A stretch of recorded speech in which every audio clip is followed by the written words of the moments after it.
nabrak pengaman jembatan itu, langsung gemuruh badan lihatnya. Masa enggak mungkin itu. Pas kejadian itu mobil kan udah ke jurang itu. Saya agak terkejut, kok di atas ada orang. Kita lihat mobil dari jurang sana, supirnya enggak ada, tapi ada kaki. Jadi saya pegang kulitnya, itu kulitnya jembul gini, kulitnya itu tebal sekali kulitnya. Darah ya udah kayak apa.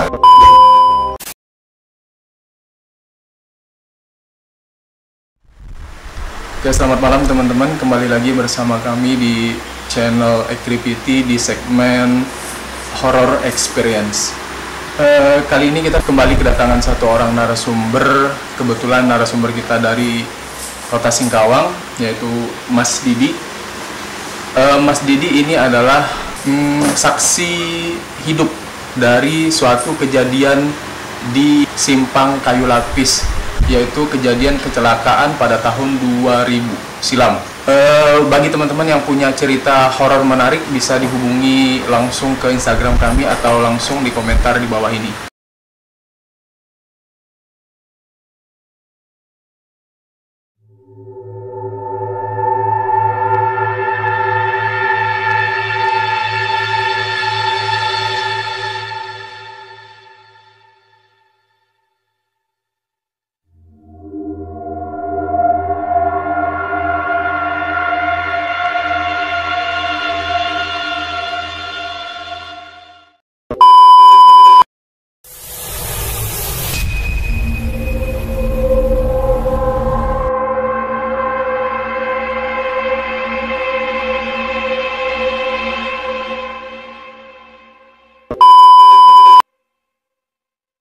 Oke, pada tahun 2000 persisnya, tepatnya di tahun 2000 itu Mas Didi ini bersama rombongannya membawa muatan ayam menuju ke daerah Sintang. Oke. Kebetulan pada malam itu ada konvoi dua buah kendaraan, dua buah truk bersama temannya. Kemudian di situ terjadi suatu kecelakaan tragis di kebetulan lokasinya di satu tempat yang terkenal angker, yaitu di Simpang Kayu Lapis, daerah Sekadau.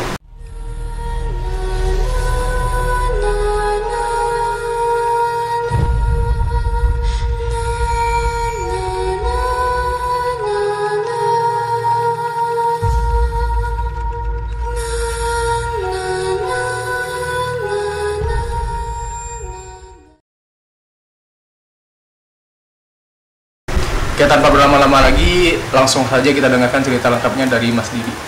Mas Didi, gimana cerita lengkap kejadian waktu itu, Mas? Awalnya itu gini, kita awalnya muat ayam itu dari daerah Junpak.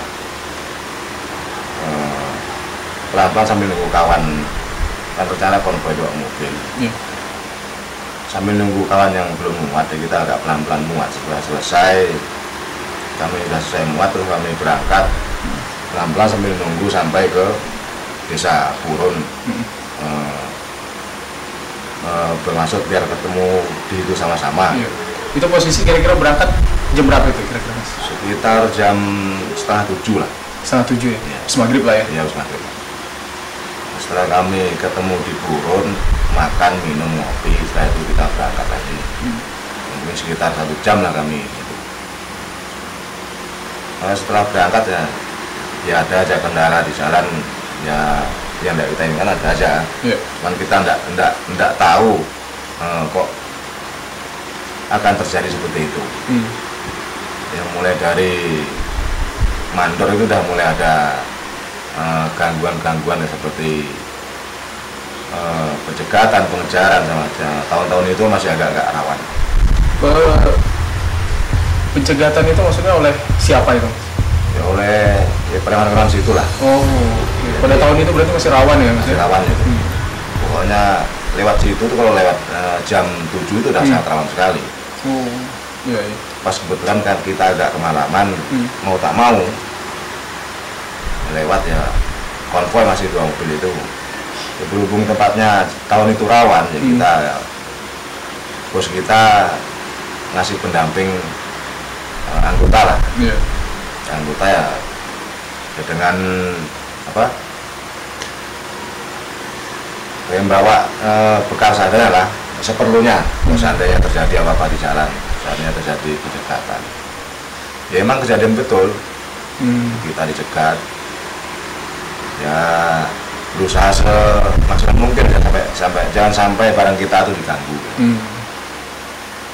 Itu sebetulnya si yang nyegat itu orang itu mintanya uang atau apa gitu? Mintanya ayam tadi. Oh, ayam. Paling buat mereka bakar atau buat makan malam itu gitu. Setelah itu emang lewat lagi kita ya, aman lah ibaratnya. Cuman ya lewatnya itu ya betul-betul berusaha betul sampai terdengar suara itu tadi, sampai hidupkan senjata itu tadi. Begitu anggota kita tuh hidupkan senjatanya, barulah berhenti pendekatan itu. Kita pun lanjutlah jalan. Selama dari situ perjalanan kami tidak ada apa-apa lagi ya, cuman kendaraan situ doang. Sampai kita capek,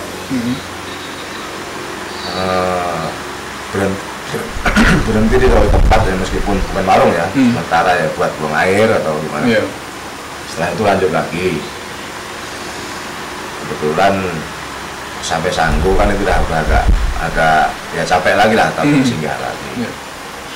Sampai mampunya hilangkan ngantuk itu sampai Skado. Itu posisi udah jam berapa nih sampai Skado itu? Skado sekitar jam 12 malam lah ya. Sampai Skado. Ya kita tidak sadar kalau akan ada terjadi seperti itu. Ya gelagatnya ya kita tidak sadar karena kita tidak tahu kejadian. Ya emang aneh, gelagatnya itu aneh, kawan-kawan yang mau diambil itu aneh. Sampai di suatu tempat di warung itu, kita ini kan duluan, kawan di belakang, ya konvoy mobil tadi. Sampai di warung itu kita parkir, sedangkan parkir itu luas, kita parkir di depan sekali. Jadi kita rencana emang kita kasih kawan di belakang tempat parkir. Tapi kok anehnya itu kok adalah kawan itu kok malah nyelip kita di depan gitu. Padahal udah kasih tempat parkir di belakang. Iya, udah dikasih tempat parkir. Seolah-olah pengen duluan gitu kan? Iya, seolah-olah tuh aneh-aneh aja gitu. Habis itu kita ngalah lagi mundur, masih dia tempat parkir di depan kita. Nah, kita turun ngopi, minum, yang lapar yang makan. Ya sendaguro sedikit lah gitu. Ya karena memang tidak nyangka akan kejadian seperti itu. Itu tidak nyangka. Ya habis ngopi jenak, pura-pura jenak, berangkat kita itu. Sekitar berapa menit istirahat di warung kopi itu? Ya mungkin sekitar 15 menit lah. Oke, nggak lama ya. Nggak lama. Karena udah jam segitu. Dulu itu kan perasaan jalannya enggak selebar sekarang Skado itu. Sekarang kan udah lebar. Dulu sempit jalan di sana pas 2000-an tuh ya? Iya, kita kan mengelakkan mobil besar ini. Kalau ketemu kita harus berhenti, cari aman lah. Ya, setelah kita ngopi sekitar 15 menit itu tadi, ya kita berangkat. Ya berangkat pun saya selalu ikut mobil yang jalan dia ngasih tempat parkir tadi, kita jalan duluan. Karena masih happy, namanya konvoy itu ya kan happy itu, nama zaman itu happy. Kita jalan, nama jalan situ kan sepi jam segitu, ya, jalan standar larinya. Habis itu kawan yang tadi di belakang kita itu ya jalan juga. Cuma masalahnya dalam perjalanan segitu tidak jauh itu kawan di belakang itu kok nyelip gitu. Memang jalan bujur sekali itu, sebelum terjadian bujur sekali. Oh jadi pas awal berangkat dari tempat istirahat itu sebetulnya Mas itu mobilnya di depan ya harusnya? Iya. Cuma tiba-tiba disalip? Ya, disalip beliau. Karena sopir kita kan agak dewasa lebih, anulah sabarnya udah salip beliau. Ya kita tetap kasih jalan. Namanya konvoy kan senang itu. Mau nyelip berapa kali silahkan saja kan, ketawa aja kita. Karena senang. setelah nemu jalan bujur beliau nyelip, jadi kita kasih. Yang nama jalan bujur pasti laju ya, ngejar 40 juga laju. Jadi kita tidak nyangka mau kejadian seperti ini, tidak nyangka. Pas di depan di ujung jalan itu kan habis jalan bujur ada nikung sedikit. Ya mungkin lupa kalau situ ada tikungan, ya rawan lah. Mungkin Pak juga lupa, atau karena mobilnya emang enak hari itu mobil beliau itu. Mobilnya itu seperti power steering, padahal bukan. Kalau mobil kita kan masih manual, steering masih berat. Jadi kawan tuh ya emang laju lah soalnya mobilnya enak, paling enak saat itu. Pas lepas tikungan itu kita tuh terkejut, tiba-tiba mobilnya itu kok seperti kayak oleng langsung nabrak pengaman jembatan itu. Kesannya itu macam kayak kapas gitu kan. Jadi berbalik-balik gitu mobilnya itu. Jadi kita yang terkejut lah, spontanitas itu. Pas di tikungan? Iya, spontanitas kita tuh selain ngucap langsung bukan lagi badan itu, langsung gemuruh badan lihatnya. Rasa enggak mungkin itu. Percaya nggak percaya ya berarti? Iya, mau tahu kok bisa. Setelah itu ya kita berhenti gitu. Sambil berhenti itu sambil mungkin kalau nggak megangan jatuh, gemetaran semua, termasuk sopir sekuat itu sopir kita itu. Kan anggota yang ikut kita itu malah lebih parah lagi, ngeri dia. Waduh.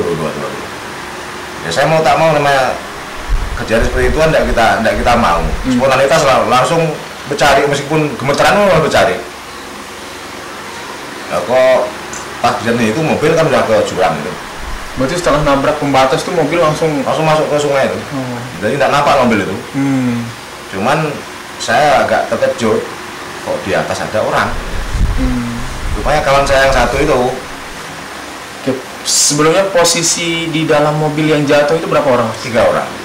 3 orang. Satu nyangkut di atas. Di atas maksudnya nggak jatuh ke jurang ya? Nggak jatuh ke jurang. Ya, karena mungkin kena tahan pembatas jembatan tuh, pengaman jembatan. Ya enggak masuk akal rasanya itu. Kok bisa dia di situ gitu. Sedangkan mobilnya ada di situ. Kita mau turun ada dia, saya langsung dekatin dia. Dia kan ya berteriak lah, karena mungkin pas tidur kejadiannya berteriak. Zaman itu kan beliau masih sangat muda sekali, masih ya adik-adik kita lah. Teriak sampai nangis. Jadi kita panik lah, sangat panik. Saya sambil paniknya itu mobilnya stop pun tidak ada yang berhenti doang. Tapi nggak berani ikut nolong ya? Enggak. Panik. Ya agak kesal gimana lah kejadian seperti itu, nggak ada yang nolong ya? Saking paniknya itu yang di atas kan kita pikir masih hidup ya. Kita agak tepikan lah, kita lihat mobil dari jurang sana. Kita ambil senter ke yang sopirnya tadi. Tadi yang masih sangkut di atas itu berarti kondisinya masih selamat ya, ibaratnya masih hidup selamat ya? Masih hidup. Kondisi ini badannya gimana, posisi fisiknya itu? Kondisi fisiknya sih nampaknya tangan sama kaki itu bentur batas jembatan itu. Ya, nampaknya patah, soalnya kita sentuh kan teriak. Tangan sama kaki itu patah dua-duanya. Ya meskipun panik itu kita sisihkan dulu karena dia masih hidup loh. Kita lihat yang lain, mobil udah di dalam jurang itu dengan kepala menghadap ke sana. Kita senter di setir itu ada kaki. Itu yang saya makin kacau itu. Supirnya enggak ada tapi ada kaki gitu. Hanya kaki. Jadi ya makin kalut saya tuh. Loh kok cuma kaki. Berarti kondisi badan udah misah dengan kaki. Iya, kakinya sebelah. Nampaknya mungkin saking kuatnya putaran mobil itu. Terus kawan saya yang sopir itu minta senter lagi, turun ke bawah. Ditengoknya ada di bawah sopir itu pas jembatan. Cuman dia tidak bisa ngomong gitu. Ya namanya keadaan seperti itu, sehebat-hebatnya iman orang lah itu, saya rasa pun cun gitu, don lah dia seperti itu. Kawan saya paling berani itu yang sopir saya, paling berani, dia tidak pernah gini gitu lah. Mungkin dinaikkannya mungkin, saya tinggal yang satu lagi, saya cari yang satu lagi, yang kena satunya lagi itu. Saya lihat misal lagi di Bronjong yang batu-batu itu, saya lihat tergeletak di situ. Saya pergiin, saya deketin dadanya itu masih bunyi. Masih hidup ya pada saat itu? Masih hidup. Saya senterin kepalanya itu, pecah sampai kepalanya itu, mungkin kena batu itu. Jadi saya pegang kulitnya jembul gini, kulitnya itu tebal sekali kulitnya. Ya saat itu saya dengar masih hidup, ya saya tutup kulitnya itu, saya angkat. Ngangkat sambil gemeteran itu, mampu nggak naik ini. Rasanya badan itu udah kayak apa? Lihat. Kawan baik sekali itu, rasanya kawan baik semua itu. Bisa begini, sambil ngucap itu rasanya, sambil nggak sadar ngucap. Sampai di atas saya angkat tuh, kawan yang satu itu udah, saya dengarkan lagi, udah tidak ada lagi. Itu saya sempat teriak-teriak juga, tolong. Memang tidak ada yang peduli meskipun mobil lewat itu. Ada mobil lewat nggak ada yang nolong ya? Paling berhenti, tengok, angkat. Itu termasuk bis itu. Saya taruh di atas kawan tuh yang udah tidak ada tadi. Saya kembali lagi menyelamatkan yang kawan yang satu masih hidup tadi. Yang sangkut itu ya? Iya, itu udah teriak-teriak itu. Kita mau marah orang sakit. Semua kan mau marah itu. Kita udah kayak apa dan sambil pokoknya gemetar semua gini. Jalan itu. Kita angkat ke mobil, pakai truk kita angkat tadi lah. Truk kita putarkan lagi. Kita bawa ke rumah sakit. Berarti bawa ke rumah sakit itu pakai truk yang posisinya di belakang tadi? Iya, masih ada ayamnya pokoknya. Ayamnya. Pokoknya tidak ada pikiran lain pokoknya itu. Pokoknya bawa orang. Bawa ibu sanggup. Yang dua tadi ya mau tak mau kita tinggalkan. Ya, setelah saya dengar, kita suruh anggota itu tinggal, dia juga tidak berani. Kalau saya bawa sendiri, saya waktu itu belum bisa nyopir betul. Nah, bisa lah dikit, cuma tidak berani, belum berani. Jadi saya pangku bertiga di mobil itu, kawan saya masih selamat. Kita pangku di mobil. Ya mau seperti apa, darah ya udah kayak apa kita kan. Udah tidak ingat lagi kayak apa. Kita bawa ke rumah sakit Sanggo. Rencana kita mau balik lagi ke sana, tapi kalau tidak mampu, karena dia itu rasanya ngomong udah susah. Meskipun saya ngomong, saya tanggung jawab, dia tidak sepenuhnya percaya tau dengan rumah sakit. Kamu siapaan itu? Dalam keadaan berdarah, baju berdarah, sampai beliau tuh muntah itu. Untung beliau muntah itu tebal-tebal. Darahnya itu beku, badan batuk muntah. Orang rumah sakit bilang, oh iya bagus dia muntah, karena dia muntah. Kita tetap panik kan, kita tidak tahu muntah itu baik atau enggak. Ya, muntahnya itu beku. Yang itu benar betul kalau muntah itu baik. Kita laporan polsek lah, jadi mereka tangani. Ya, setelah itu kita nunggulah besoknya kita dengar. Ya tidak terudu keadaan itu. Rasanya itu kok bisa. Yang menurut saya emang tempat itu emang agak aneh lah. Kok bisa barang besar itu kok mutarnya selaju itu gitu. Ya kembali kalau emang udah jalan ke situ ya gimana. Setelah kejadian itu, kawan yang satu yang masih hidup tadi kita tungguin saya pagi di rumah sakit daerah Sanggo. Sampai ke pagi berarti mas? Ya sampai ke pagi, sampai diperiksa. Ya pokoknya udah tidak berani lagi ke lokasi lah itu kita. Bukan tidak mampu lah. Berarti kondisi saat mas di rumah sakit yang dua kawan yang tadi itu berarti siapa yang nangani? Polisi berarti mas? Ya polisi, kita kan polisi. Ya kalau kita balik ke situ, saya yakin lah tidak mampu. Karena kita lihat semua mampu. Kalau saya dia mampu, oh mungkin orang itu udah mentalnya kayak apa. Pas kita nungguin kawannya mas itu, kayaknya tuh yang sopir ke saya tadi nampaknya balik ke sana. Tapi ya tanpa tahu saya, mungkin dia mau saya mungkin ya enggak mungkin lah berani ke sana lagi mungkin itu. Nampaknya dia pergi ke sana sendiri dengan mbak mobil ayam tadi. Mungkin ngurus itu, atau setelah itu kasihkan polsek, dibantu orang kampung, beliau lanjutkan ke Sinta, mbak ayam. Oh tetap ngantar, tetap mobil ngantar ya, tetap ngantar. Tapi ya selesaikan dulu nampaknya. Ya mau tak mau itu, kalau tidak diantar kan habis juga tidak yang. Betul. Kita kan udah satu mobil habis, tinggal pindah dia. Ya dengan kayaknya ngantar dengan anggota tadi lah, kita fokus ke kawan yang masih hidup tadi. Ya, sampai nunggu kabar gimana terus kita ngurusnya. Ya akhirnya jenazah yang 2 tadi diambil sama rumah sakit, tidak mampu sanggup, sekalian kita bawa yang masih tadi ke Pontianak. Ya waktu ngambil jenazah itu pun saya sendiri tidak berani di dalam ambulan jenazah itu. Saya kan beda. Saya ikut mobil jenazah. Yang kawan ini beda lagi mobilnya. Jadi dua mobil. Dua mobil. Saya disuruh ikut jenazah. Maaf Pak, saya tidak mampu. Saya lihat dari semalam aja, alhamdulillah saya tidak bisa. Kalau disuruh nengok kawan saya lagi yang kejadian seperti itu, tidak mungkin mampu saya Pak. Jadi saya ikut mobil ikut mobil yang sini tidak salah, ikut mobil yang kawan saya itu, yang jenazah emang yang buat yang sopir berdua sama kawan-kawannya.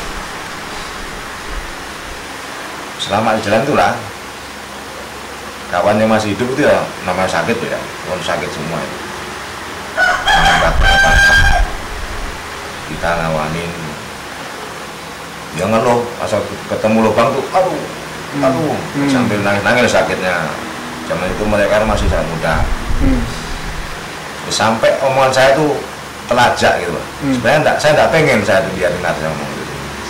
Karena udah ngeluhnya udah kita ini bebannya mental, dia sakit, itu terus mau tak mau saya omongin lah. Alhamdulillah kok masih ada. Kawan kita 2 juga nggak ada. Baru dia diam. Tapi yang tidak mampu saya ingat lagi omongan itu. Sekali saya ngomongan lagi itu. Kalau ngomong lagi tidak mampu saya. Pokoknya kusutnya kayak apa. Darah masih baju saya itu sampai ke Pontianak. Jadi sehari itu saya tidak ada. Pokoknya mata saya kosong, tidak ada mikir mau makan, tidak ada. Sampai ngantar kawan saya ke Pontianak. Itu pun jenazahnya belum datang. Entah kemana yang mbak jenazah itu. Masih duluan kami yang mbak yang masih itu. Berarti posisinya Mas sampai duluan ya berarti? Iya, ya, karena ada mbak yang sakit. Ya, mbak jenazah nampaknya ya mungkin tahlilan dulu. Begitu sampai itulah memang selepas itu tidak mampu lagi. Sampai dimakamkan saya pun tidak mampu lihat. Yang satu kan dibawa ke Toho. Karena orang-orang Toho yang satu. Yang sama saya ingat itu kan kok bisa putus kakinya itu yang saya harus putus. Makin mental saya makin down lah lihat seperti itu.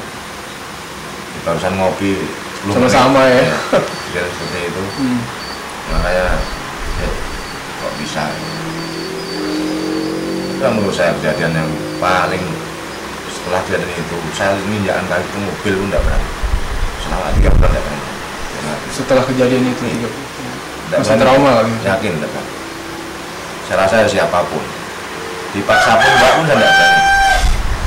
Apalagi pikiran dah kemana-mana dah ada pikir nafsu makan pun tidak ada, pokoknya plong, kosong pandangan itu karena kejadian itu. Soalnya hari-hari kita ketemu dia, hari-hari gurau sama dia, hari-hari ya biasa aja, kawan-kawan caci maki biasa kan gurauannya biasa. Terbaliknya mobil itu memang kayak kapas sekali, makanya saya tidak bisa pikir. Betul, menyaksikan ya pada saat itu mobil berguling, detik-detiknya. Makanya kalau banyak orang ngomong tempat itu agak gimana tuh ya ada masuknya.